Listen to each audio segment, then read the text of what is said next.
Hello everyone, it's Katie here and this is my art channel. Today we're going to be taking a look and doing a review on the Arteza watercolor pencils in the 72 set, which is their expert set. And I cannot wait to just kind of dig into these. So without further ado, I suppose we could just open them and get to looking and talking about them. So they come in a nice tin case and there are 24 pencils on top.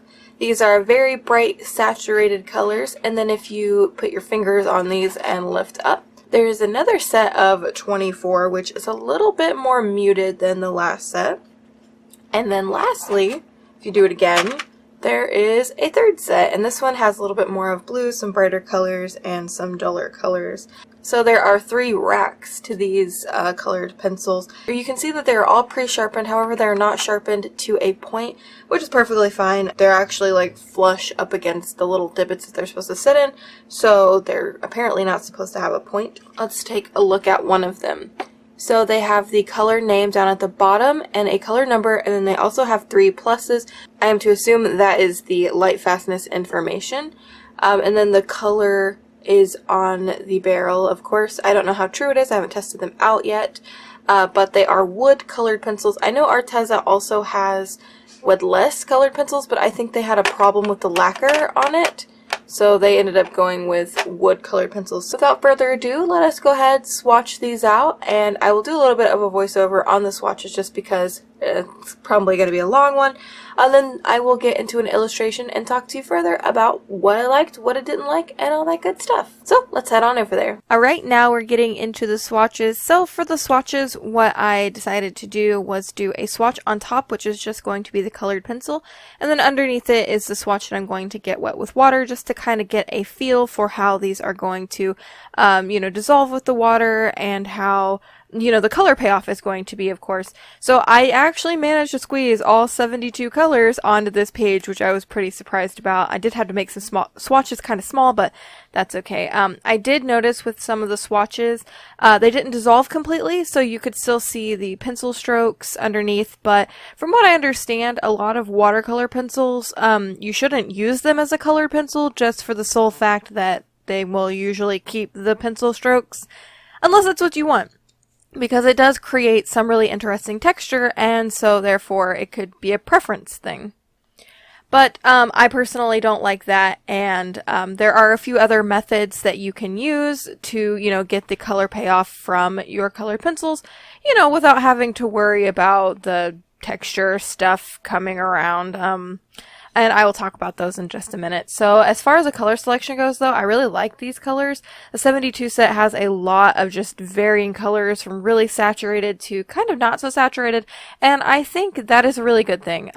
Some color sets usually just have a lot of vibrant colors, and I do appreciate the fact that this has a wide variety of those types of colors.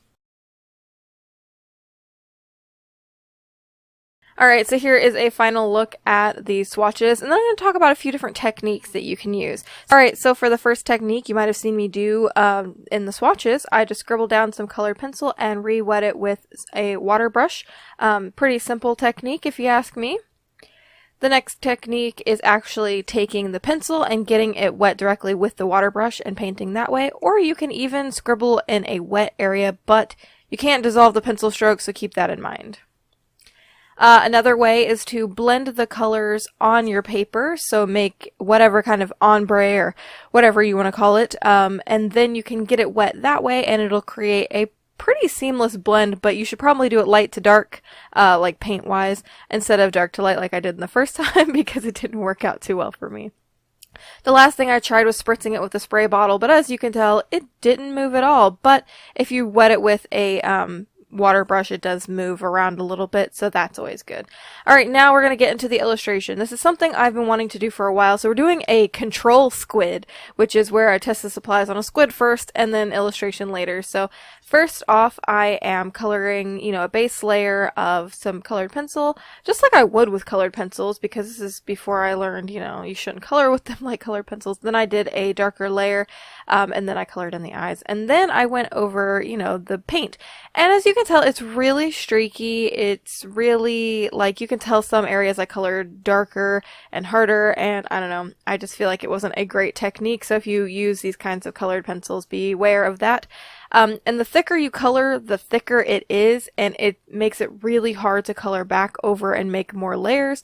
So if you want more layers than just like 1 or 2, I would definitely maybe scribble it off onto, like, make your own palette of some kind.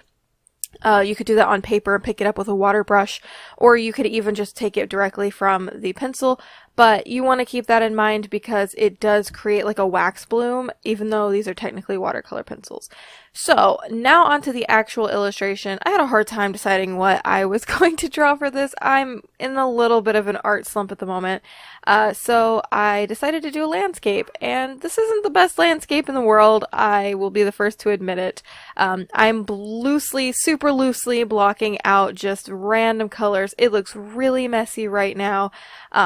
And it gets better a little bit, I guess, but it's just really messy and having fun with it. And then I spritz everything with a water bottle just to kind of get everything kind of moving.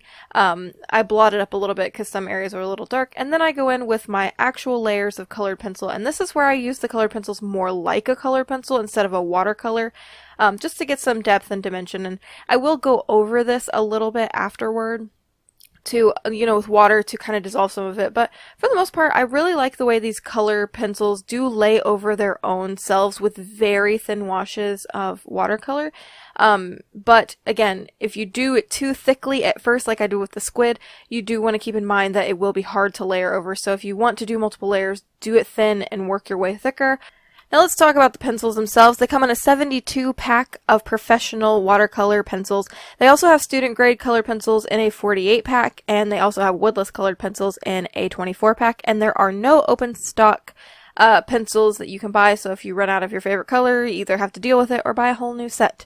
I do plan on testing these for light fastness eventually, so I hope you are in the lookout for that. The pencils really don't feel cheap. They have really high quality wood. They just feel nice in your hand. They feel very high quality. The lead hasn't broken for me at all. I did sharpen these to points, so that is always good. And this professional set is pretty affordable. It's about $36 for the whole set, which honestly is really cheap.